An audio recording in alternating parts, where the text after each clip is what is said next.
The Best Christmas Pageant Ever by Barbara Robinson.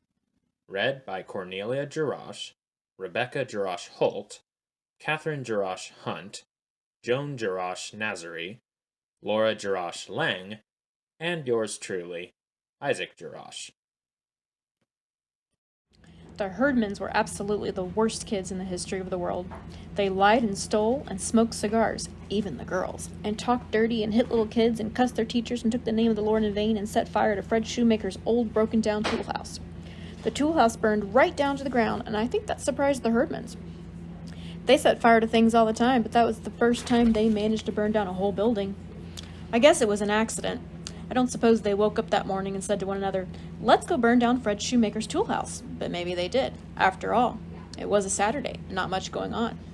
It was a terrific fire. 2 engines and 2 police cars and all the volunteer firemen and 5 dozen donuts sent up from the tasty lunch diner. The donuts were supposed to be for the firemen, but by the time they got the fire out, the donuts were all gone. The Herdmans got them. What they couldn't eat, they stuffed in their pockets and down the front of their shirts. You could actually see the donuts all over Ollie Herdman's middle. I couldn't understand why the Herdmans were hanging around the scene of their crime. Everybody knew the whole thing was their fault, and you'd think they'd have the brains to get out of sight. One fireman even collared Claude Herdman and said, "Did you kids start this fire smoking cigars in that tool house?" But Claude just said, "We weren't smoking cigars," and they weren't. They were playing with Leroy Herdman's young Einstein chemistry set, which he stole from the hardware store, and that was how they started the fire. Leroy said so. "We mixed all the little powders together," he said, "and poured lighter fluid around on them and set fire to the lighter fluid. We wanted to see if the chemistry set was any good." Any other kid, even a mean kid, would have been a little bit worried if he stole $4.95 worth of something and then burned down a building with it. But Leroy was just mad because the chemistry set got burned up along with everything else before he had a chance to make 1 or 2 bombs. The fire chief got us all together. There were 15 or 20 kids standing around watching the fire, and gave us a little talk about playing with matches and gasoline and dangerous things like that. "I don't say that's what happened here," he told us. "I don't know what happened here, but that could have been it, and you see the result. So let this be a good lesson to you boys and girls." Of course, it was a great lesson to the Herdmans. They learned that wherever there's a fire, there'll be free donuts sooner or later. I guess things would have been different if they'd burned down, say, the Second Presbyterian Church instead of the tool house. But the tool house was about to fall down anyway. All the neighbors had pestered Mr. Shoemaker to do something about it because it looked so awful and was sure to bring rats. So everybody said the fire was a blessing in disguise, and even Mr. Shoemaker said it was a relief. My father said it was the only good thing the Herdmans ever did, and if they'd known it was a good thing, they wouldn't have done it at all. They would have set fire to something else, or somebody. They were just so all-around awful you could hardly believe they were real. Ralph, Imogene, Leroy, Claude, Ollie, and Gladys, 6 skinny, stringy-haired kids, all alike except for being different sizes and having different black and blue places where they had clonked each other. They lived over a garage at the bottom of Sproul Hill. Nobody used the garage anymore, but the Herdmans used to bang the door up and down just as fast as they could and try to squash one another. That was their idea of a game. Where other people had grass in their front yard, the Herdmans had rocks. Herdmans. And where other people had hydrangea bushes, the Herdmans had poison ivy. There was also a sign in the yard that said, "Beware of the cat." New kids always laughed about that till they got a look at the cat.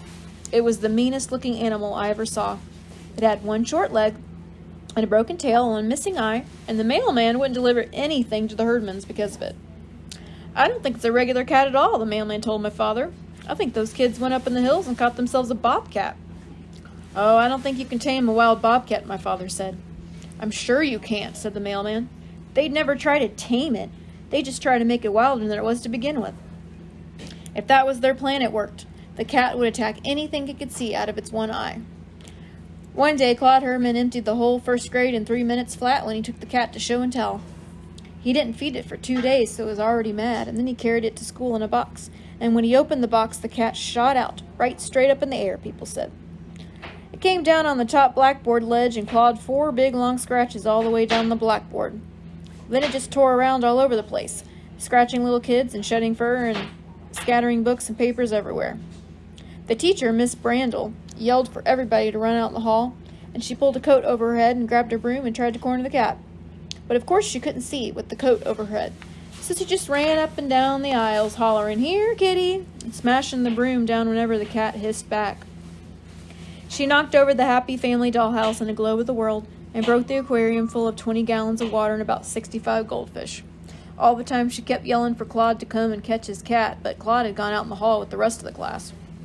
Later, when Miss Brandel was slapping Band-Aids on everyone who could show her any blood, she asked Claude why in the world he didn't come and get his cat under control.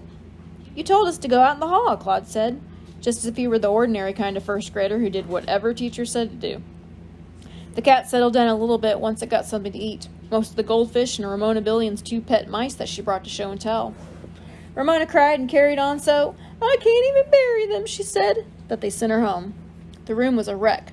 Broken glass and papers and books and puddles of water and dead goldfish everywhere. Miss Brandel was sort of a wreck too, and most of the first graders were hysterical, so somebody took them outdoors and let them have recess for the rest of the day. Claude took the cat home, and after that there was a rule that you couldn't bring anything alive to show and tell. The Herdmans moved from grade to grade through the Woodrow Wilson School like those South American fish that strip your bones clean in 3 minutes flat, which was just about what they did to one teacher after another. But they never got kept back in a grade. When it came time for Claude Herdman to pass the 2nd grade, he didn't know his ABCs or his numbers or his colors or his shapes or his 3 bears or how to get along with anybody. But Miss Brandel passed him anyway. For one thing, she knew she'd have Ollie Herdman the next year. That was the thing about the Herdmans. There was always another one coming along, and no teacher was crazy enough to let herself in for 2 of them at once. I was always in the same grade with Imogene Herdman, and what I did was stay out of her way. It wasn't easy to stay out of her way. You couldn't do it if you were very pretty, or very ugly, or very smart, or very dumb, or had anything unusual about you, like red hair or double-jointed thumbs. But if you were sort of a medium kid like me, and kept your mouth shut when the teacher said, "Who can name all 50 states?" you had a pretty good chance to stay clear of Imogene. As far as anyone could tell, Imogene was just like the rest of the Herdmans. She never learned anything either except dirty words and secrets about everybody. Twice a year we had to go to the health room to get weighed and measured, and Imogene always managed to find out exactly what everybody weighed. Sometimes she would hang around waiting for the nurse, Miss Hemphill, to give her a Band-Aid. Sometimes she would sneak behind the curtain where they kept a folding cot and just stay there the whole time with one eye on the scales. "Why are you still here, Imogene?" Miss Hemphill asked one day. "You can go back to your room." "I think you better look and see if I've got what Ollie has." "What does Ollie have?" Imogene shrugged. "We don't know. Red spots all over." Miss Hemphill looked at her. "What did the doctor say?" "We didn't have a doctor." Imogene began scrunching her back up and down against the medicine cabinet. "Well, does Ollie have a fever? Is he in bed?" "No, he's in the 1st grade." "Right now?" Miss Hemphill stared. "Why, he shouldn't be in school with red spots. It could be measles or chicken pox. Any number of things. Contagious things. What are you doing?" "Scratching my back," Imogene said. "Boy, do I itch." "The rest of you boys and girls go back to your classroom," Miss Hemphill said. "And Imogene, you stay right here." So we all went back to our room. Miss Hemphill went to the 1st grade to look at Ollie, and Imogene stayed in the health room and copied down everybody's weight from Miss Hemphill's records. Your weight was supposed to be a big secret like what you got on your report card. "It's nobody's business what you get on your report card," all the teachers said. And Miss Hemphill said the same thing. "It's nobody's business what you weigh." Not even the fat kids could find out what they weighed, but Imogene always knew. "Don't let Albert Pelfrey on the swing," she would yell at recess. "He'll bust it. Albert Pelfrey weighs 143 pounds. Last time he weighed 137. So right away, everybody knew 2 things about Albert. We knew exactly how fat he was, and we also knew that he was getting fatter all the time. "You have to go to fat camp this summer," Imogene hollered at him. "Miss Hemphill wrote it down on your paper." Fat camp is a place where they feed you lettuce and grapefruit and cottage cheese and eggs for a month, and you either give up and cheat or give up and get skinny. "I am not," Albert said. "I'm going to Disneyland with my Uncle Frank." "That's what you think," Imogene told him. Albert had to believe her. She was always right about things like that, so all year he had fat camp to look forward to instead of Disneyland. Sometimes Imogene would blackmail the fat kids if they had anything she wanted, like Wanda Pierce's charm bracelet. Wanda Pierce weighed about a ton. She even had fat eyes, and her hobby was this charm bracelet. It had 22 charms, and every single one did something. The little wheels turned, or the little bitty piano keys went plink, or the little tiny drawers opened and closed. Besides being a fat kid, Wanda was also a rich kid, so every time you turned around, she had a new charm. "Look at my new charm," she would say. "It costs $6.95 without the tax. It's a bird, and when you push this little knob, its wings flutter. It costs $6.95. They were great charms, but everybody got sick of hearing about them, so it was almost a relief when Imogene blackmailed her out of it. "I know how much you weigh, Wanda," Imogene told her. "I wrote it down on this piece of paper. See?" It must have been an awful amount, because even Wanda looked horrified. So Imogene got her charm bracelet, and she got Lucille Golden's imitation alligator pocketbook with "Souvenir of Florida" written on it. For a while, she got 10 cents a week from Floyd Brush, till Floyd caught double pneumonia and lost 15 pounds and didn't care anymore. My friend Alice Windlekin was so nasty clean that she had detergent hands by the time she was 4 years old. Just the same, Alice picked up a case of head lice when she went at summer camp. And somehow Imogene found out about that. She would sneak up on Alice at recess and holler, "Cooties!" and smack Alice's head. She nearly knocked Alice cross-eyed before one of the teachers saw her and took both of them into the principal. "Now what's this all about?" the principal wanted to know, but Alice wouldn't say. "I had to hit her," Imogene told him. "She's got cooties, and I saw one crawling in her hair, and I don't want them on me." "You did not see one," Alice said. "I don't have them anymore." "What do you mean you don't have them anymore?" the principal said. "Did you have them lately?" It really shook him up. He didn't want a whole school full of kids with cooties. So he sent Alice to the health room, and the nurse went all through her head with a fine-tooth comb and a magnifying glass, and finally said it was all right. But it was too late. Everybody called Alice Cooties the whole rest of the year.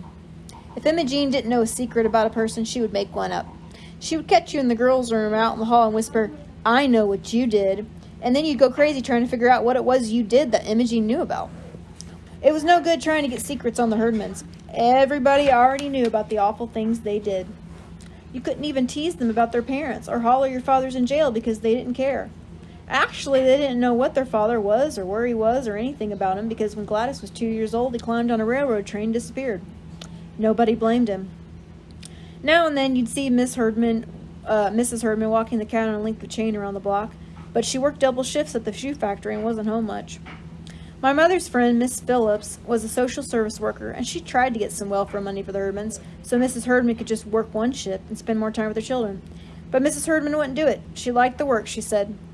"It's not the work," Miss Phillips told my mother. "It's not the money.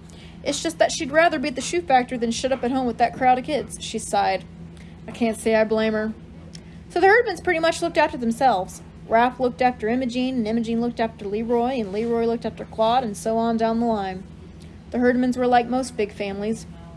The big ones taught the little ones everything they knew, and the proof of that was that the meanest Herdman of all was Gladys, the youngest. We figured they were headed straight for hell by way of the state penitentiary, until they got themselves mixed up with the church and my mother, and our Christmas pageant. Chapter 2. Mother didn't expect to have anything to do with the Christmas pageant except to make me and my little brother Charlie be in it. We didn't want to. And to make my father go and see it. He didn't want to. Every year he said the same thing. "I've seen the Christmas pageant." "You haven't seen this year's Christmas pageant," Mother would tell him. "Charlie is a shepherd this year." "Charlie was a shepherd last year." "No, you go," on and on.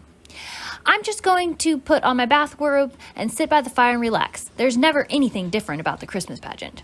"There's something different this year," Mother said. "What?" "Charlie is wearing your bathrobe." So that year my father went to see his bathrobe, he said. Actually, he went every year, but it was always a struggle. Mother said that was her contribution to the Christmas pageant, getting my father to go to it.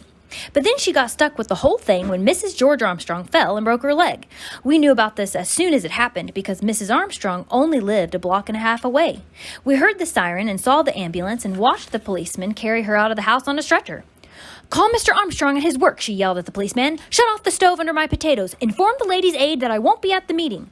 One of the neighbor women called out, "Helen, are you in much pain?" And Mrs. Armstrong yelled back, "Yes, terrible. Don't let those children tear up my privet hedge."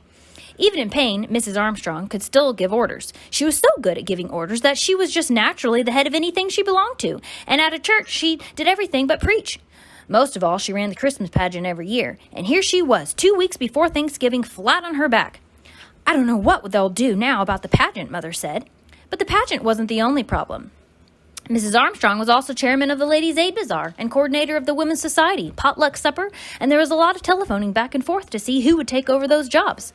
Mother had a list of names, and while she was calling people about the Ladies' Aid Bazaar, Mrs. Homer McCarthy was trying to call Mother about the potluck supper. But Mrs. McCarthy got somebody else to do that, and Mother got somebody else to do the bazaar, so the only thing left was the Christmas pageant. And Mother got stuck with that. "I I could run the potluck supper with one hand tied behind my back, Mother told us. All you have to do is make sure everybody doesn't bring meatloaf, but the Christmas pageant. Our Christmas pageant isn't what you'd call 4-star entertainment. Mrs. Armstrong breaking her leg was the only unexpected thing that ever happened to it. The script is standard, the inn, the stable, the shepherds, the star, and so are the costumes, and so is the casting. Primary kids are angels, intermediate kids are shepherds, big boys are wise men. Elmer Hopkins, the minister's son, has been Joseph for as long as I can remember, and my friend Alice Wendelkin is Mary because she's so smart and so neat and clean, and most of all, so holy looking. All the rest of us are the angel choir, lined up according to height because nobody can sing parts. As a matter of fact, nobody can sing. We're strictly a no-talent outfit except for a girl named Alberta Bottles who whistles. Last year, Alberta whistled, "What Child Is This?" for a change of pace, but nobody liked it, especially Mrs. Bottles, because Alberta put too much into it and ran out of air and passed out cold on the manger in the middle of the third verse. Aside from that, though, it's always just the Christmas story, year after year, with people shuffling around in bathrobes and bedsheets and sharp wings. Well, my father said, once Mother got put in charge of it, here's your big chance. Why don't you cancel the pageant and show movies? Movies of what? Mother said. I don't know. Fred Stamper has 5 big reels of Yellowstone National Park. What does Yellowstone's National Park have to do with Christmas? Mother asked. I know a good movie, Charlie said. We had it at school. It shows a heart operation and 2 kids got sick. Never mind, Mother said. I guess you all think you're pretty funny. But the Christmas pageant is a tradition, and I don't plan to do anything different. Of course, nobody even thought about the Herdmans in connection with the Christmas pageant. Most of us spent all week in school being pounded and poked and pushed around by Herdmans, and we looked forward to Sunday as a real day of rest. Once a month, the whole Sunday school would go to church for the first 15 minutes of the service and do something special, sing a song or act out a parable or recite Bible verses. Usually the little kids sang Jesus Loves Me, which was all they were up to. But when my brother Charlie was in the little kids, his teacher thought up something different too. She had everybody write down on a piece of paper what they liked best about Sunday school, or draw a picture of what they liked best. And when we all got in church, she stood up in front of the congregation and said, "Today, some of our youngest boys and girls are going to tell you what Sunday school means to them. Betsy, what do you have on your paper?" Betsy Cathcart stood up and said, "What I like best about Sunday school is the good feeling I get when I go there." I don't think she wrote that down at all, but it sounded terrific, of course. One kid said he liked hearing all the Bible stories. Another kid said, "I like learning songs about Jesus." 8 or 9 little kids stood up and said what they liked, and it was always something good about Jesus or God or cheerful friends or the nice teacher. Finally, the teacher said, "I think we have time for one more. Charlie, what can you tell us about Sunday school?" My little brother Charlie stood up, and he didn't even have to look at his piece of paper. "What I like best about Sunday school," he said, "is that there aren't any Herdmans here." Well, the teacher should have stuck with Jesus Loves Me, because everybody forgot all the nice churchy things the other kids said and just remembered what Charlie said about the Herdmans. When we went to pick him up after church, his teacher told us, "I'm sure there are many things that Charlie likes about Sunday school. Maybe he will tell you what some of them are." She smiled at all of us, but you could tell she was really mad. On the way home, I asked Charlie, "What are some of the other things you like that she was talking about?" He shrugged. "I like all the other stuff, but she said to write down what we liked best, and what I like best is no Herdmans." Not a very Christian sentiment, my father said. "Maybe not, but it's a very practical one," Mother told him. Last year, Charlie had spent the whole 2nd grade being black and blue because he had to sit next to Leroy Herdman. In the end, it was Charlie's fault that the Herdmans showed up in the church. For 3 days in a row, Leroy Herdman stole the dessert from Charlie's lunchbox, and finally Charlie just gave up trying to do anything about it. "Oh, go on and take it," he said. "I don't care. I get all the dessert I want in Sunday school." Leroy wanted to know more about that. "What kind of dessert?" he said. "Chocolate cake," Charlie told him, "and candy bars and cookies and Kool-Aid. We get refreshments all the time, all we want." "You're a liar," Leroy said. Leroy was right. We got jelly beans at Easter and punch and cookies on Children's Day, and that was it. "We get ice cream too," Charlie went on, "and donuts and popcorn balls." "Who gives it to you?" Leroy wanted to know. "The minister," Charlie said. He didn't know what else to say. Of course, that was the wrong thing to tell Herdmans if you wanted them to stay away, and sure enough, the very next Sunday, there they were, slouching into Sunday school, eyes peeled for the refreshments. "Where do you get the cake?" Ralph asked the Sunday school superintendent, and Mr. Grady said, "Well, son, I don't know about any cake, but they're collecting the food packages out in the kitchen." What he meant was the canned stuff we brought in every year as a Thanksgiving present for the orphans' home. It was just our bad luck that the Herdmans picked that Sunday to come, because when they saw all the cans of spaghetti and beans and grape juice and peanut butter, they figured there might be some truth to what Charlie said about refreshments. So they stayed. They didn't sing any hymns or say any prayers, but they did make a little money, because I saw Imogene snake a handful of coins out of the collection basket when it went past her. At the end of the morning, Mr. Grady came to every class and made an announcement. "We'll be starting rehearsal soon for our Christmas pageant," he said, "and next week, after the service, we'll all gather in the back of the church to decide who will play the main roles. But of course, we want every boy and girl in our Sunday school to take part in the pageant, so be sure your parents know that you'll be staying a little later next Sunday." Mr. Grady made his same speech every year, so he didn't get any wild applause. Besides, as I said, we all knew what part we were going to play anyway. Alice Wendlekin must have been a little bit worried, though, because she turned around to me with this sticky smile on her face and said, "I hope you're going to be in the angel choir again. You're so good in the angel choir."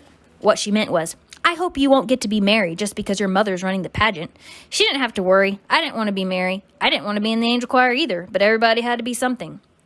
All of a sudden, Imogene Herdman dug me in the ribs with her elbow. She has the sharpest elbows of anybody I ever knew. "What's the pageant?" she said. "It's a play," I said, and for the first time that day, except when she saw the collection basket, Imogene looked interested.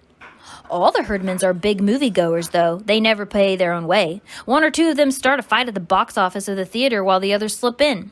They get their popcorn the same way, and then they spread out all over the place so the manager can't never find them all before the picture's over.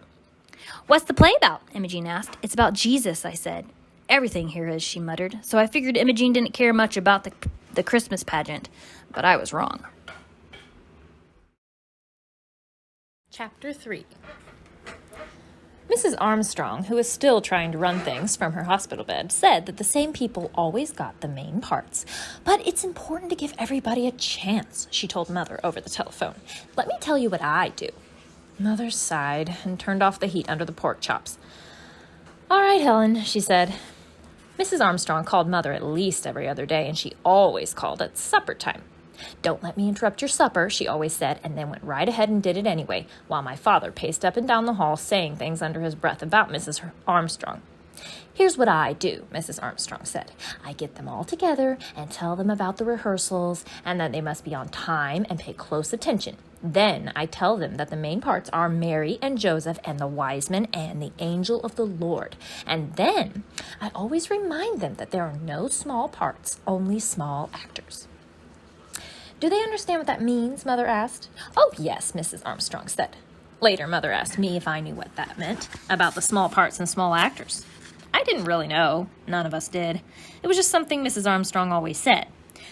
"I guess it means that the short kids have to be in the front row of the angel choir or else nobody can see them." "I thought so," Mother said. "It doesn't mean that at all. It really means that every single person in the pageant is just as important as every other person. That the littlest baby angel is just as important as Mary." "Go tell that to Alice Wendlekin," I said, and Mother told me not to be so fresh. She didn't get very mad, though, because she knew I was right. You could have a Christmas pageant without any baby angels, but you couldn't have one without a Mary. Mrs. Armstrong knew it, too. "I always start with Mary," she told Mother over the telephone. "I tell them that we must choose our Mary carefully because Mary was the mother of Jesus." "I know that," Mother said, wanting to get off the telephone and cook the pork chops. "Yes, I tell them that our Mary should be a cheerful, happy little girl who is unselfish and kind to others. Then I tell them about Joseph, that he was God's choice to be Jesus' father, and our Joseph ought to be a little boy." She went on and got as far as the second wise man when Mother said, "Helen, I have to go now. There's somebody at the door." Actually, there was somebody at the door. It was my father, standing out on the porch in his coat and hat, leaning on the doorbell. When Mother let him in, he took off his hat and bowed to her. "Lady, can you give me some supper? I haven't had a square meal in 3 days." "Oh, for goodness sake," Mother said, "come on in. What will the neighbors think to see you standing out there ringing your own doorbell? And why didn't you ring the doorbell 10 minutes ago?" Mrs. Armstrong called Mother 2 more times that week to tell her that people could hem up costumes but couldn't cut them, and to tell her not to let the angel choir wear lipstick. And by Sunday, Mother was already sick of the whole thing. After church, we all filed into the back 7 pews along with 2 or 3 other Sunday school teachers who were supposed to keep everybody quiet. It was a terrible time to try to keep everybody quiet. All the little kids were tired, and all the big kids were hungry, and all the mothers wanted to go home and cook dinner, and all the fathers wanted to go home and watch the football game on TV. "Now, this isn't going to take very long," Mother told us. My father had said it better not take very long because he wanted to watch the football game too. He also wanted to eat, he said. He hadn't had a decent meal all week. First, I'm going to tell you about the rehearsals, Mother said. We'll have our rehearsals on Wednesdays at 6:30. We're only going to have 5 rehearsals, so you must all try to be present at every one. What if we get sick? Asked the little kid in the front pew. You won't get sick, Mother told him, which was exactly what she told Charlie that morning when Charlie said he didn't want to be a shepherd and would be sick to his stomach if she made him be one. Now, you little children in the cradle room in the primary class will be our angels, Mother said. You'll like that, won't you? They all said yes. What else could they say? The older boys and girls will be shepherds and guests at the inn and members of the choir. Mother was really zipping along, and I thought how mad Mrs. Armstrong would be about all the things she was leaving out. And we need Mary and Joseph, the 3 wise men, and the angel of the Lord. They aren't hard parts, but they're very important parts. So those people must absolutely come to every rehearsal. What if they get sick? It was the same little kid. And it made you wonder what kind of little kid he was to be so interested in sickness. They won't get sick either, Mother said, looking a little cross. Now, we all know what kind of person Mary was. She was quiet and gentle and kind, and the little girl who plays Mary should try to be that kind of a person. I know that many of you would like to be Mary in our pageant, but of course we can only have one Mary, so I'll ask for volunteers, and then we'll all decide together which girl should get the part. That was pretty safe to say, since the only person who ever raised her hand was Alice Wendelkin. But Alice just sat there, chewing on a piece of her hair and looking down at the floor, and the only person who raised her hand this time was Imogene Herdman. Did you have a question, Imogene? Mother asked. I guess that was the only reason she could think of for Imogene to have her hand up. No, Imogene said. I want to be Mary. She looked back over her shoulder. And Ralph wants to be Joseph. Yeah, Ralph said. Mother just stared at them. It was like a detective movie when the nice little old gray-haired lady sticks a gun in the bank window and says, "Give me all your money." And you can't believe it. Mother couldn't believe this. Well, she said after a minute, we want to be sure that everyone has a chance. Does anyone else want to volunteer for Joseph? No one did. No one ever did, especially not Elmer Hopkins. But he couldn't do anything about it because he was the minister's son. One year he didn't volunteer to be Joseph, and neither did anyone else, and afterward I heard Reverend Hopkins talking to Elmer out in the hall. You're going to be Joseph, Reverend Hopkins said. That's it. I don't want to be Joseph, Elmer told him. I'm too big, and I feel dumb up there, and all those little kids give me a pain in the neck. I can understand that, Reverend Hopkins said. I can even sympathize. But till somebody else volunteers for Joseph, you're stuck with it. Nobody's ever going to do that, Elmer said. I even offered Grady Baker 50 cents to be Joseph, and he wouldn't do it. I'm going to have to be Joseph for the rest of my life. Cheer up, Reverend Hopkins told him. Maybe somebody will turn up. I'll bet he didn't think the somebody would be Ralph Herdman. All right, Mother said. Ralph will be our Joseph. Now, does anyone else want to volunteer for Mary? Mother looked all around, trying to catch somebody's eye. Anybody's eye. Janet? Roberta? Alice, don't you want to volunteer this year? No, Alice said, so low you could hardly hear her. I don't want to. Nobody volunteered to be Wiseman either, except Leroy, Claude, and Ollie Herdman. So, there was my mother, stuck with a Christmas pageant full of Herdmans in the main roles. There was one Herdman left over and one main role left over, and you didn't have to be very smart to figure out that Gladys was going to be the angel of the Lord.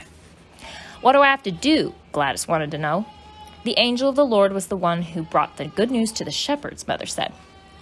Right away, all the shepherds began to wiggle around in their seats, figuring that any good news Gladys brought them would come with a smack in the teeth.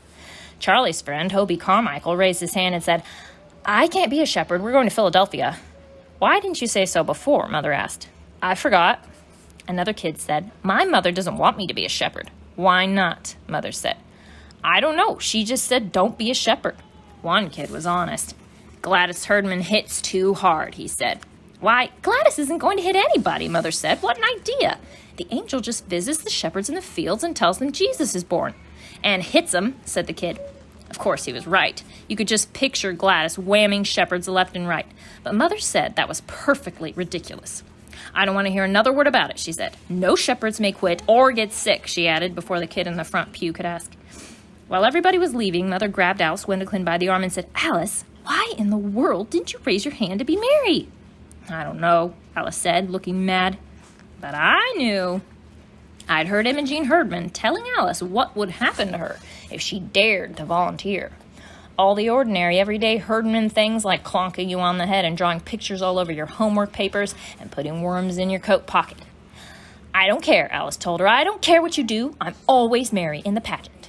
And next spring, Imogene went on, squinching up her eyes, when the pussy willows come out, I'll stick a pussy willow so far down your ear that nobody can reach it. And it'll sprout there, and it'll grow, and you'll spend the rest of your life with a pussy willow bush growing out your ear. You had to admire her. That was the worst thing any of them ever thought up to do. Of course, some people might not think that could happen, but it could. Ollie Herdman did it once. He got this terrible earache in school, and when the nurse looked down his ear with her little lighted tube, she yelled so loud you could hear her all the way down the hall. "He's got something growing down there," she hollered. They had to take Ollie to the hospital and put him under and dig this sprouted pussy willow out of his ear. So that was why Alice kept her mouth shut about being Mary. "You know she wouldn't do all those things," she said, I told Alice as we walked home. "Yes, she would," Alice said. "Herdmans will do anything, but your mother should have told them no. Somebody should put Imogene out of the pageant and all the rest of them too. They'll do something terrible and ruin the whole thing." I thought she was probably right, and so did lots of other people. And for 2 or 3 days, all anybody could talk about was the Herdmans being Mary and Joseph and all. Mrs. Homer McCarthy called Mother to say that she had been thinking about it, and if the Herdmans wanted to participate in our Christmas celebration, why didn't we let them hand out programs at the door? "We don't have programs for the Christmas pageant," Mother said. "Well, maybe we ought to get some printed and put the Herdmans in charge of that." Alice's mother told the Ladies' Aid that it was sacrilegious to let Imogene Herdman be Mary. Somebody we never heard of called up Mother on the telephone and said her name was Hazelbeck and she lived on Sproul Hill. And was it true that Imogene Herdman was going to be Mary, the mother of Jesus, in a church play? "Yes," Mother said, "Imogene is going to be Mary in our Christmas pageant." "And the rest of them too?" the lady asked. "Yes, Ralph is going to be Joseph and the others are the wise men and the angel of the Lord." "You must be crazy," this Mrs. Hazelbeck told Mother. "I live next door to that outfit with their yelling and screaming and their insane cat and their garage door going up and down all day long, and let me tell you, you're in for a rowdy time." Some people said it wasn't fair for a whole family who didn't even go to our church to barge in and take over the pageant. My mother said somebody better lock up the Women's Society silver service. My mother just said she would rather be in the hospital with Mrs. Armstrong. But then the flower committee took a potted geranium to Mrs. Armstrong and told her what was going on, and she nearly fell out of bed, traction bars and all. "I feel personally responsible," she said. "Whatever happens, I accept the blame. If I'd been up and around and doing my duty, this never would have happened." And that made my mother so mad she couldn't see straight. "If she'd been up and around, it wouldn't have happened," Mother said. "That woman! She must be surprised that the sun is still coming up every morning without her to supervise the sunrise. Well, let me tell you, don't tell me," my father said. "I'm on your side. I just mean that Helen Armstrong is not the only woman alive who can run a Christmas pageant. Up till now, I'd made up my mind just to do the best I could under the circumstances, but now," she stabbed a meat fork into the pot roast, "I'm going to make this the very best Christmas pageant anybody ever saw. And I'm going to do it with Herdmans, too. After all, they raised their hands and nobody else did, and that's that." And it was, too. For one thing, nobody else wanted to take over the pageant, with or without Herdmans. And for another thing, Reverend Hopkins got fed up with all the complaints and told everybody where to get off. Of course, he didn't say, "Go jump in the lake, Mrs. Wendelkin," or anything like that. He just reminded everyone that when Jesus said, "Suffer the little children to come unto me," Jesus meant all the little children, including Herdmans. So that shut everybody up, even Alice's mother. And the next Wednesday, we started rehearsals. Chapter 4. The first pageant rehearsal was usually about as much fun as a 3-hour ride on the school bus, and just as noisy and crowded. This rehearsal, though, was different. Everybody shut up and settled down right away for fear of missing something awful that the Herdmans might do. They got there 10 minutes late, sliding into the room like a bunch of outlaws about to shoot up a saloon. When Leroy passed Charlie, he knuckled him behind the ear, and one little primary girl yelled as Gladys went by. But Mother said she was going to ignore everything except blood. And since the primary kid wasn't bleeding, and neither was Charlie, nothing happened. Mother said, "And here's the Herdman family. We're glad to see you all," which was probably the biggest lie ever said right out loud in church. Imogene smiled, the Herdman smile. We call it sly and sneaky. And there they sat, the closest thing to criminals that we knew about, and they were going to represent the best and most beautiful. No wonder everybody was so worked up. Mother started to separate everyone into angels and shepherds and guests at the inn, but right away she ran into trouble. Who were the shepherds? Leroy Herdman wanted to know. Where did they come from? Ollie Herdman didn't even know what a shepherd was. Or anything. Anyway, that's what he said. What was the inn? Claude asked. What's an inn? It's like a motel, somebody told him, where people go to spend the night. What people? Claude said. Jesus? Oh, honestly, Alice Wendelkin grumbled. Jesus wasn't even born yet. Mary and Joseph went there. Why? Ralph asked.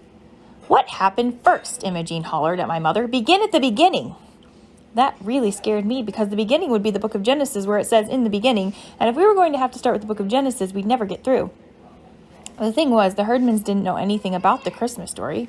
They knew that Christmas was Jesus' birthday, but everything else was news to them. The shepherds, the wise men, the star, the stable, the crowded inn. It was hard to believe. At least, it was hard for me to believe. Alice Wendelkin said she didn't have any trouble believing it. How would they find out about the Christmas story, she said. They don't even know what a Bible is. Look what Gladys did to that Bible last week. While Imogene was snitching money from the collection plate in my class, Gladys and Ollie drew mustaches and tails on all the disciples in the primary grade illustrated Bible. They never went to church in their whole life till your little brother told them we got refreshments, Alice said, and all you ever hear about Christmas in school is how to make ornaments out of aluminum foil. So how would they know about the Christmas story? She was right. Of course they might have read about it, but they never read anything except Amazing Comics. And they might have heard about it on TV, except that Ralph paid 65 cents for their TV at a garage sale, and you couldn't see anything on it unless somebody held onto the antenna. Even then you couldn't see much. The only other way for them to hear about the Christmas story was from their parents. And I guess Mr. Herdman never got around to it before he climbed on the railroad train. And it was pretty clear that Mrs. Herdman had given up ever trying to tell them anything. So they just didn't know. And Mother said she had better begin by reading the Christmas story from the Bible. This was a pain in the neck to most of us because we knew the whole thing backward and forward and never had to be told anything except who we were supposed to be and where we were supposed to stand. Joseph and Mary, his espoused wife, being great with child. Pregnant, yelled Ralph Herdman. Well, that stirred things up. All the big kids began to giggle, and all the little kids wanted to know what was so funny, and Mother had to hammer on the floor with the blackboard pointer. That's enough, Ralph, she said, and went on with the story. I don't think it's very nice to say Mary was pregnant, Alice whispered to me. But she was, I pointed out. In a way, though, I agreed with her. It sounded too ordinary. Anybody could be pregnant. Great with child sounded better for Mary. I'm not supposed to talk about other people being pregnant. Alice folded her hands in her lap and pinched her lips together. I'd better tell my mother. Tell her what? That your mother is talking about things like that in church. My mother might not want me to be here. I was pretty sure she would do it. She wanted to be Mary, and she was mad at Mother. I knew, too, that she would make it sound worse than it was, and Mrs. Wendelkin would get madder than she already was. Mrs. Wendelkin didn't even want cats to have kittens or birds to lay eggs, and she wouldn't let Alice play with anybody who had 2 rabbits. But there wasn't much I could do about it except pinch Alice, which I did. She yelped, and Mother separated us and made me sit beside Imogene Herdman and sent Alice to sit in the middle of the baby angels. I wasn't crazy to sit next to Imogene. After all, I'd spent my whole life staying away from Imogene. But she didn't even notice me. Not much, anyway. Shut up was all she said. I want to hear her. I couldn't believe it.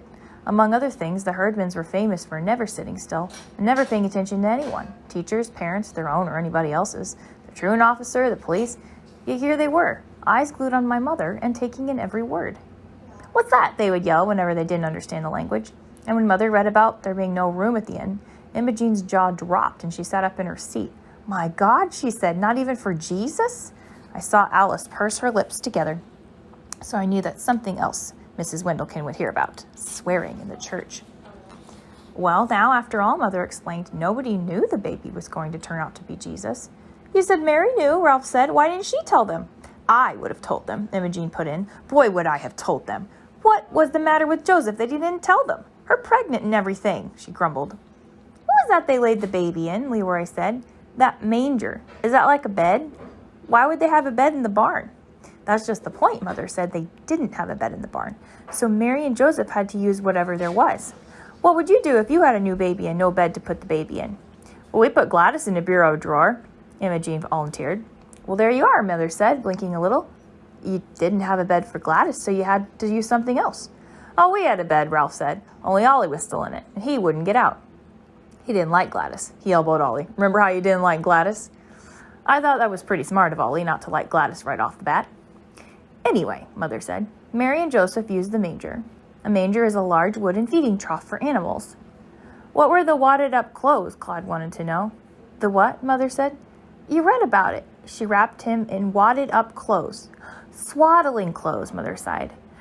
Long ago, people used to wrap their babies very tightly in big pieces of material, so they couldn't move around. It made the babies feel warm and comfortable. I thought it probably just made the babies mad. Till then, I didn't know what swaddling clothes were either, and they sounded terrible, so I wasn't too surprised when Imogen got all excited about it. You mean they tied him up and put him in a feed box, she said?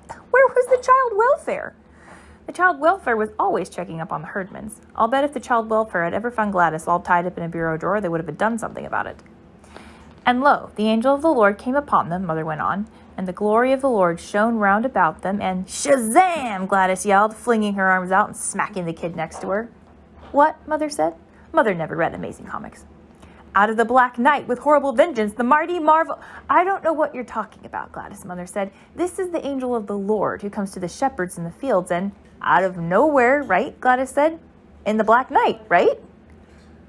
Well, Mother looked unhappy. In a way.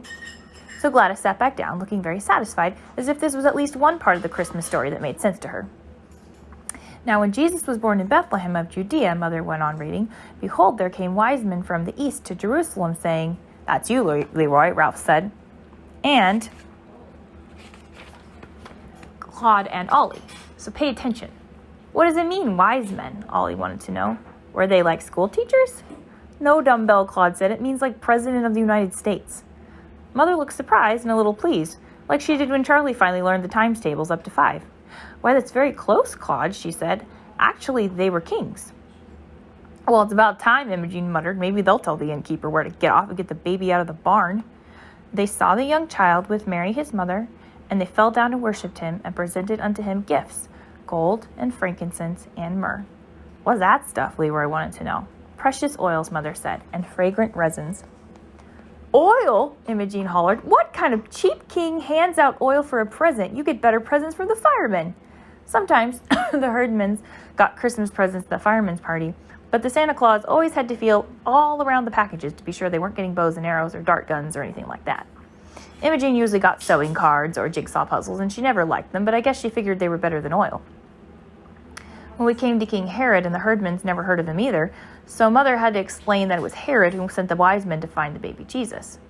Was it him that sent the crummy presents? Ollie wanted to know, and Mother said it was worse than that. He planned to have the baby Jesus put to death. My God, Imogen said, he just got born, and already they're out to kill him. The herdmans wanted to know all about Herod, what he looked like, and how rich he was, and whether he fought wars with people. He must have been the main king, Claude said, if he could make the other 3 do what he wanted them to do. If I was a king, Leroy said, I wouldn't let some other king push me around. You couldn't help it if he was the main king. I'd go be king somewhere else. They were really interested in Herod, and I figured they liked him. He was so mean he could have been their ancestor, Herod Herdman. But I was wrong. Who's going to be Herod in this play? Leroy said. We don't show Herod in our pageant, Mother said, and they got all mad. They wanted somebody to be Herod so they could beat up on him. I couldn't understand the herdmans. You would have thought the Christmas story came right out of the FBI files. They got so involved in it. Wanted a bloody end to Herod, worried about Mary having her baby in a barn, and called the wise men a bunch of dirty spies. And they left the first rehearsal arguing about whether Joseph should have set fire to the inn or just chased the innkeeper into the next county. Chapter 5. When we got home, my father wanted to hear all about it. Well, Mother said, just suppose you had never heard the Christmas story and didn't know anything about it, and then somebody told it to you. What would you think? My father looked at her for a minute or two, and then he said, well, I guess I would think it was pretty disgraceful that they couldn't find any room for a pregnant woman except in the stable. I was amazed. It didn't seem natural for my father to be on the same side as the herdmans. But then it didn't seem natural for the herdmans to be on the right side of anything. It would have made more sense for them to be on Herod's side. Exactly, Mother said. It was perfectly disgraceful, and I never thought about it much. You hear all about that nice warm stable with all the animals breathing and the sweet-smelling hay, but that doesn't change the fact that they put Mary in a barn. Now, let me tell you. She told my father all about the rehearsal, and when she was through, she said, "It's clear to me that deep down those children have some good instincts after all."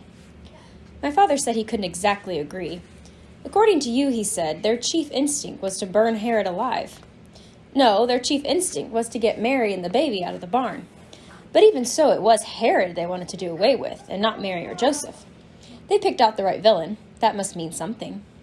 Maybe so. My father looked up from his newspaper. Is that what finally happened to Herod? What did happen to Herod anyway? None of us knew. I had never thought much about Herod. He was just a name, somebody in the Bible. Herod the king. But the Herdmans went and looked him up. The very next day, Imogen grabbed me at recess. "How do you get a book out of the library?" she said. "You have to have a card." "How do you get a card?" "You have to sign your name."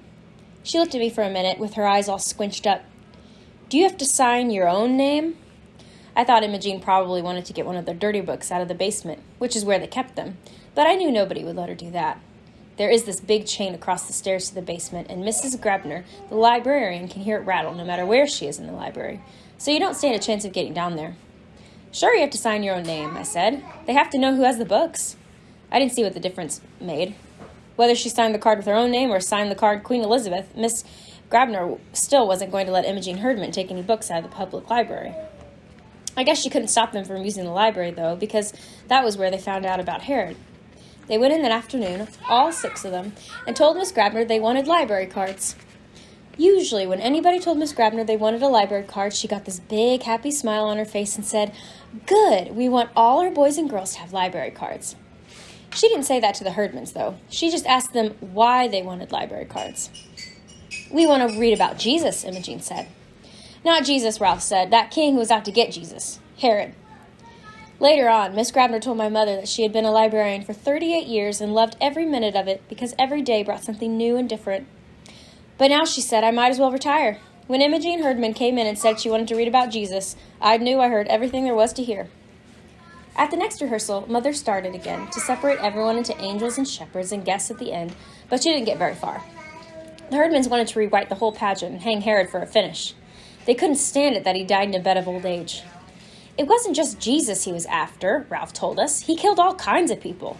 He even killed his own wife, Leroy said. And nothing happened to him, Imogen grumbled. Well, he died, didn't he? Somebody said. Maybe he died a horrible death. What did he die of? Ralph shrugged. Didn't say. Flu, I guess. They were so mad about it that I thought they might quit the pageant. But they didn't. Not then or ever, and all the people who kept hoping that the Herdmans would get bored and leave were out of luck. They showed up at rehearsals right on time and did just what they were supposed to do. But they were still Herdmans, and there was at least one person who didn't forget that for a minute. One day I saw Alice Windlekin writing something down on a little pad of paper and trying to hide it with her other hand. "It's none of your business," she said. It wasn't any of my business, but it wasn't any of Alice's either. What she wrote down was, "Gladys Herdman drinks communion wine." "It isn't wine," I said. "It's grape juice." "I don't care what it is. She drinks it. I've seen her 3 times with her mouth all purple. They steal crayons from the Sunday school cupboards, too, and if you shake the happy birthday bank in the kindergarten room, it doesn't make a sound. They stole all the pennies out of that." I was amazed at Alice. I would never think to go and shake the happy birthday bank. "And every time you go in the girls' room," she went on, "the whole air is blue, and Imogen Herdman is sitting there in the Mary costume, smoking cigars." Alice wrote all these things down and how many times each thing happened. I don't know why, unless it made her feel good to see in black and white just how awful they were. Since none of the Herdmans had ever gone to church or Sunday school or read the Bible or anything, they didn't know how things were supposed to be. Imogen, for instance, didn't know that Mary was supposed to be acted out in one certain way, sort of quiet and dreamy and out of this world. The way Imogen did it, Mary was a lot like Mrs. Santoro at the pizza parlor. Mrs. Santoro is a big fat lady with a little skinny husband and 9 children, and she yells and hollers and hugs her kids and slaps them around. That's how Imogen's Mary was, loud and bossy. "Get away from the baby," she yelled at Ralph, who was Joseph, and she made the wise men keep their distance. "The wise men want to honor the Christ child," Mother explained for the 10th time. "They don't mean to harm him, for heaven's sake." But the wise men didn't know how things were supposed to be either, and nobody blamed Imogen for shoving them out of the way. You got the feeling that these wise men were going to hustle back to Herod as fast as they could and squeal on the baby out of pure meanness. They thought about it, too. What if we didn't go home another way, Leroy demanded. Leroy was Melchior. What if we went back to the king and told him on the baby, where he was and all? He would murder Jesus, Ralph said. Old Herod would murder him. He would not. That was Imogen with fire in her eye. And since the herdmans fought one another just as fast as they fought everybody else, Mother had to step in and settle everyone down. I thought about it later, though, and I decided that if Herod, a king, set out to murder Jesus, a carpenter's baby's son, he would surely find some way to do it. So when Leroy said, "What if we went back and told on the baby?" it gave you something to think about. No Jesus ever. I don't know whether anybody else got this flash. Alice Wendelkin, for one, didn't. I don't think it's very nice to talk about the baby Jesus being murdered, she said, stitching her lips together and looking sour. This was one more thing to write down on her pad of paper, and one more thing to tell her mother about the herdmans, besides the fact that they swore and smoked and stole and all. I think she kept hoping that they would do one big sinful thing and her mother would say, "Well, that's that," and get on the telephone and have them thrown out. "Be sure and tell your mother that I can step right in and be Mary if I have to," she told me as we stood in the back row of the angel choir. "And if I'm Mary, we can get the Perkins baby for Jesus." But Mrs. Perkins won't let Imogen Herdman get her hands on him. The Perkins baby would have made a terrific Jesus, and Alice knew it. The way things stood, we didn't have any baby at all, and this really bothered my mother because you couldn't very well have the best Christmas pageant in history with the chief character missing. We had lots of babies offered in the beginning, all the way from Eugene Sloper, who was so new he was still red, up to Junior Cottle, who was almost 4. His mother said he could scrunch up. But when all the mothers found out about the herdmans, they withdrew their babies. Mother had called everybody she knew, trying to scratch up a baby, but the closest she came was Bernice Waltress, who kept foster babies all the time. "I've got a darling little boy right now," Bernice told Mother. "He's 3 months old and so good I hardly know he's in the house. He'd be wonderful. Of course, he's Chinese. Does that matter?" "No," Mother said, "it doesn't matter at all." But Bernice's baby got adopted 2 weeks before Christmas, and Bernice said she didn't like to ask to borrow him back right away. So that was that. "Listen," Imogen said, "I'll get us a baby." "How would you do that?" Mother asked. "I'll steal one," Imogen said. "There's always 2 or 3 babies in carriages outside of the A&P supermarket." "Oh, Imogen, don't be ridiculous," Mother said. "You can't just walk off with somebody's baby, you know." I doubt Imogen did know that. She walked off with everything else. "We just won't worry any more about a baby," Mother said. "We'll use a baby doll. That'll be better anyway." Imogen looked pleased. "A doll can't bite you," she pointed out, which just went to prove that the herdmen started out mean right from the cradle. Chapter 6. Our last rehearsal happened to be the night before the potluck supper, and when we got there, the kitchen was full of ladies in aprons, counting out dishes and silverware and making applesauce cake for the dessert. "I'm sorry about this," one of the ladies told Mother, "but with so much to do at this time of year, the committee decided to come in this evening and set up the tables and all. I just hope we won't bother you." "Oh, you won't," Mother said. "We won't be in the kitchen. You won't even know we're here." Mother was wrong. Everybody in that end of town knew we were there before the evening was over. "Now this is going to be a dress rehearsal," Mother told us all, and right away 3 or 4 baby angels began hollering that they forgot their wings. Half the angel choir had forgotten their robes, and Hobby and Carmichael said he didn't have any kind of a costume. "Wear your father's bathrobe," Charlie told him. "That's what I do." "He doesn't have a bathrobe." "What does he hang around the house then?" "His underwear," Hobby said. I looked at Alice Wendelkin to see if she was going to write that down on her pad of paper, but Alice was standing all by herself in a corner, patting her hair. Her hair was all washed and curled, and her robe was clean and pressed. She had even put Vaseline on her eyelids, so they would shine in the candlelight, and everyone would say, "Who is that lovely girl in the angel choir? Why isn't she Mary?" I guess Alice was afraid to move, for fear she might spoil herself. Don't worry about your wings, Mother said. The main point of a dress rehearsal isn't the costumes. The main point is to go right straight through without stopping, and that's what we're going to do, just as if we were doing it for the whole congregation. I'm going to sit in the back of the church and be the audience. But it didn't work that way. The baby angels came in at the wrong place and had to go back out again, and a whole gang of shepherds didn't come in at all, for fear of Gladys. Imogene couldn't find the baby Jesus doll, and wrapped up a great big memorial flower urn in the blanket, and then dropped it on Ralph's foot. And half of the angel choir sang Away in a Manger, while the other half sang O Little Town of Bethlehem. So we had to start over a lot.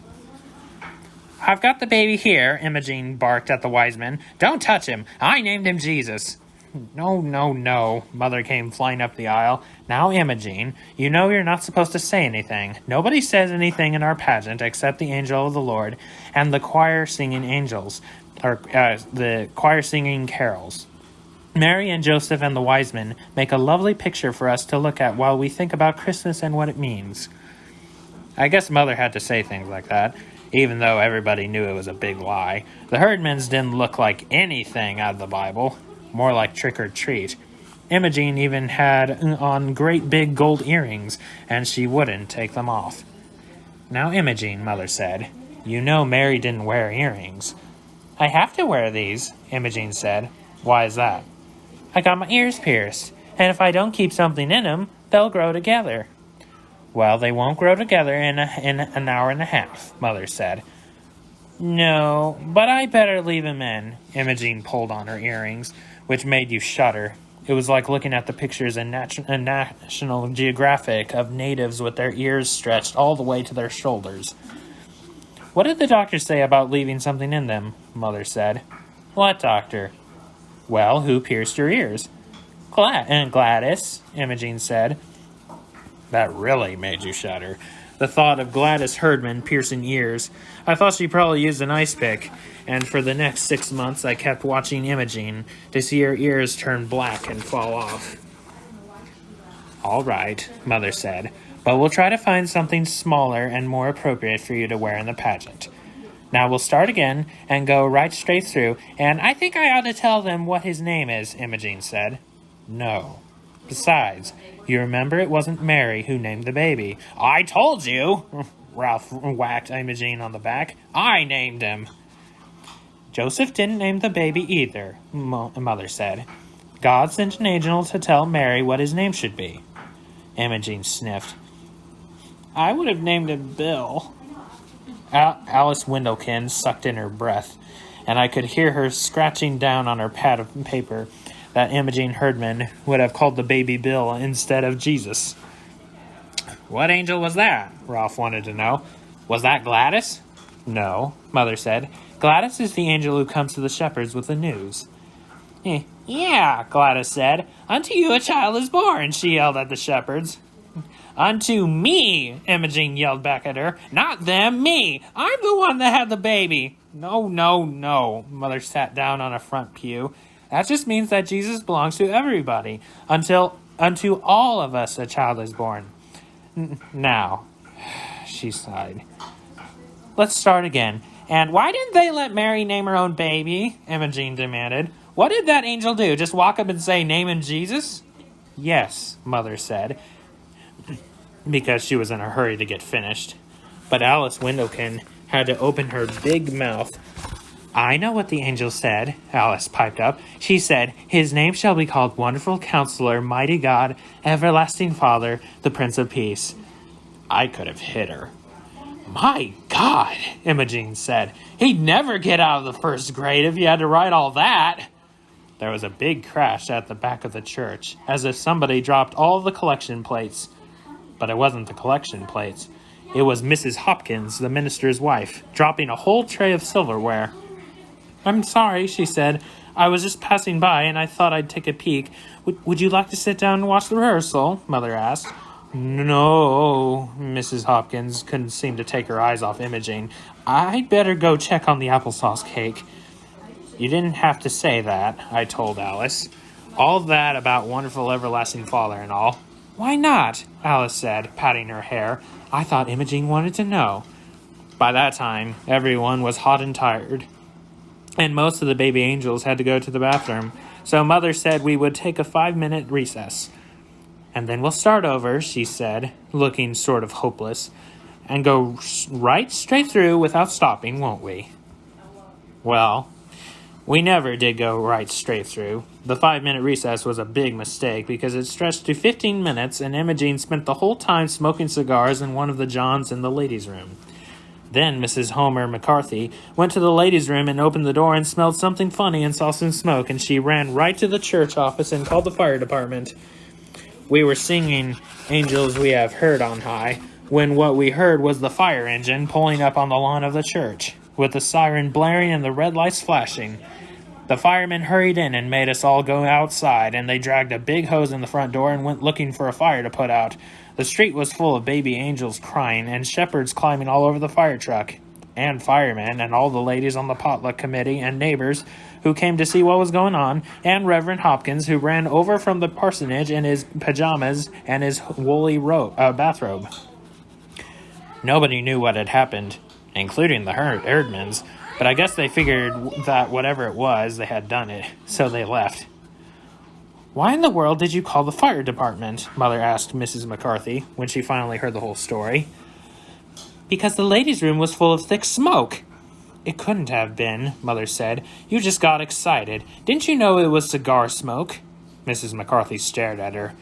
"No, I didn't. I don't expect to find cigar smoke in the ladies' room of the church." She whirled around and marched back to the kitchen. But by that time, the kitchen was fuller of smoke than the ladies' room because, while everybody was milling around in the street, all the applesauce cake burned up. Of course, the ladies on the potluck committee were mad about that. Mrs. McCarthy was mad, and Alice said her mother would be good and mad when she heard about it. Most of the baby angels' mothers were mad because they couldn't find out what had happened, and somebody said Mrs. Hopkins was mad because Reverend Hopkins was running around the streets in his pajamas. It turned out to be the one great big sinful thing Alice kept hoping for. Mrs. Wendelkin read Alice's notes, got on the telephone that very night, and called up everybody she could think of in the Ladies' Aid and the Women's Society, and she called most of the flower committee, and all the Sunday school teachers, and Reverend Hopkins. And Reverend Hopkins came to see Mother. "I can't make head or tail of it," he said. "Some people say they set fire to the ladies' room. Some people say they set fire to the kitchen. One lady told me that Imogene threw a flower pot at Ralph. Mrs. Wendelkin says all they do is talk about sex and underwear." "That was Hobby Carmichael," Mother said, talking about underwear, and they didn't set fire to anything. The only fire was in the kitchen where the potluck committee let their applesauce cake burn up. "Well," Reverend Hopkins looked unhappy, "the whole church is in an uproar. Do you think we should call off the pageant?" "Certainly not," Mother said. By that time she was mad too. "Why, it's going to be the best Christmas pageant we've ever had." Of all the lies she'd told so far, that was the biggest, but you had to admire her. It was like General Custer saying, "Bring on the Indians!" "Maybe so," Reverend Hopkins said. "I'm just afraid that no one will come to see it." But he was wrong. Everybody came to see what the herdmans would do. Chapter 7. On the night of the pageant, we didn't have any supper because Mother forgot to fix it. My father said that was all right. Between Mrs. Armstrong's telephone calls and the pageant rehearsals, he didn't expect supper anymore. "When it's all over," he said, "we'll go someplace and have hamburgers." But Mother said when it was all over, she might want to go someplace and hide. "We've never once gone through the whole thing," she said. "I don't know what's going to happen. It may be the first Christmas pageant in history where Joseph and the wise men get in a fight and Mary runs away with the baby." She might be right, I thought, and I wondered what all of us in the angel choir ought to do in case that happened. It would be dumb for us just to stand there singing about the Holy Infant if Mary had run off with him. But nothing seemed very different at first. There was the usual big mess all over the place, baby angels getting poked in the eye by other baby angels' wings, and grumpy shepherds stumbling over their bathrobes. The spotlight swooped back and forth and up and down till it made you sick at your stomach to look at it, and as usual, whoever was playing the piano pitched "Away in a Manger" so high we could hardly hear it, let alone sing it. My father says "Away in a Manger" always starts out sounding like a closet full of mice. But everything settled down. At 7:30 the pageant began. While we sang it "Away in a Manger," the ushers lit candles all around the church, and the spotlight came on to beat the star. So you really had to know the words to Away in a Manger because you couldn't see anything, not even Alice Windlekin's Vaseline eyelids. After that, we sang 2 verses of O Little Town of Bethlehem, and then we were supposed to hum some more O Little Town of Bethlehem while Mary and Joseph came in from a side door. Only they didn't come right away. So we hummed and hummed and hummed, which is boring and also very hard. Before long, it doesn't sound like any song at all, more like an old refrigerator. I knew something like this would happen, Alice Windlekin whispered to me. They didn't come at all. We won't have any Mary and Joseph, and now what are we supposed to do? I guess we would have gone on humming till we all turned blue, but we didn't have to. Ralph and Imogene were there all right, only for once they didn't come through the door pushing each other out of the way. They just stood there for a minute as if they weren't sure they were in the right place, because of the candles, I guess, and the church being full of people. They looked like the people you see on the 6 o'clock news, refugees, sent to wait in some strangely ugly place with all their boxes and sacks around them. It suddenly occurred to me that this was just the way it must have been for the real Holy Family, stuck away in a barn by people who didn't care what happened to them. They couldn't have been very neat and tidy either, but more like this Mary and Joseph. Imogene's veil was cockeyed as usual, and Ralph's hair stuck out all around his ears. Imogene had the baby doll, but she wasn't carrying it the way she was supposed to, cradled in her arms. She had it slung up over her shoulder, and before she put it in the manger, she thumped it twice on the back. I heard Alice gasp, but she poked me. I don't think it's very nice to burp the baby Jesus, she whispered, as if he had colic. Then she poked me again. Do you suppose he could have had colic? I said, I don't know why not. And I didn't. He could have had colic or been fussy or hungry like any other baby. After all, that was the whole point of Jesus. That he didn't come down in a cloud like something out of Amazing Comics, but that he was born and lived, a real person. Right away we had to sing, while shepherds watched their flocks by night, and we had to sing very loud, because there were more shepherds than there were anything else, and they made so much noise, banging their crooks around like a lot of hockey sticks. Next came Gladys from behind the angel choir, pushing people out of the way and stepping on everyone's feet. Since Gladys was the only one in the pageant who had anything to say, she made the most of it. Hey, unto you a child is born, she hollered, as if it was for sure the best news in the world. And all the shepherds trembled, sore afraid of Gladys mainly, but it looked good anyway. Then came 3 carols about angels. It took that long to get the angels in because they were all primary kids, and they got nervous and cried and forgot where they were supposed to go and bent their wings in the door and things like that. We got a little rest then while the boys sang We 3 Kings of Orient Are, and everyone in the audience shifted around to watch the wise men march up the aisle. What have they got? Alice whispered. I don't know, but whatever it was heavy. Leroy almost dropped it. He didn't have his frankincense jar either, and Claude and Ollie didn't have anything, although they were supposed to bring the gold and the myrrh. I knew this would happen, Alice said for the second time. I bet it's something awful. Like what? Like a burnt offering. You know the Herdmans. Well, they did burn things, but they hadn't burned this yet. It was a ham, and right away I knew where it came from. My father was on the church charitable works committee. They give away food baskets at Christmas, and this was the herdsman's food basket ham. It still had the ribbon around it saying Merry Christmas. I'll bet they stole it, Alice said. They did not. It came from their food basket, and if they want to give away their own ham, I guess they can do it. But even if the Herdmans didn't like ham, that was Alice's next idea. They had never before in their lives given anything away except lumps on the head, so you had to be impressed. Leroy dropped their ham in front of the manger. It looked funny to see a ham there instead of the fancy bath salt jars we always used for the myrrh and the frankincense. And then they went and sat down in the only space that was left. While we sang, What Child Is This?, the wise men were supposed to confer among themselves and then leave by a different door, so everyone would understand they were going home another way. But the Herdmans forgot, or didn't want to, or something, because they didn't confer and they didn't leave either. They just sat there, and there wasn't anything else that anyone could do about it. They're ruining the whole thing, Alice whispered, but they weren't at all. As a matter of fact, it made perfect sense for the wise men to sit down and rest, and I said so.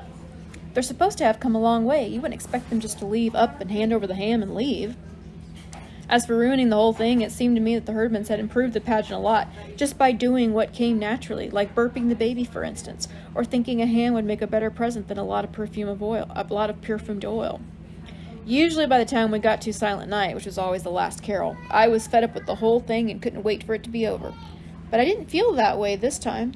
I almost wished for the pageant to go on, with the Herdmans in charge, to see what else they would do that was different. Maybe the wise men would tell Mary about their problem with Herod, and she would tell them to go back and lie their heads off. Or Joseph might go with them and get rid of Herod once and for all. Or Joseph and Mary might ask the wise men to take the Christ child with them, figuring that no one would think to look there. I was so busy planning new ways to save the baby Jesus that I missed the beginning of Silent Night, but it was all right because everyone sang Silent Night, including the audience. We sang all the verses too, and then when we got to Son of God, Love's Pure Light, I happened to look at Imogene and I almost dropped my hymn book on a baby angel. Everyone had been waiting all this time for the Herdmans to do something absolutely unexpected, and sure enough, that was what happened. Imogene Herdman was crying. In the candlelight, her face was all shiny with tears, and she didn't even bother to wipe them away. She just sat there, awful old Imogene, in her crookedy veil, crying and crying and crying. Well, it was the best Christmas pageant we ever had. Everybody said so, but nobody seemed to know why. When it was over, people stood around the lobby of the church talking about what was different this year.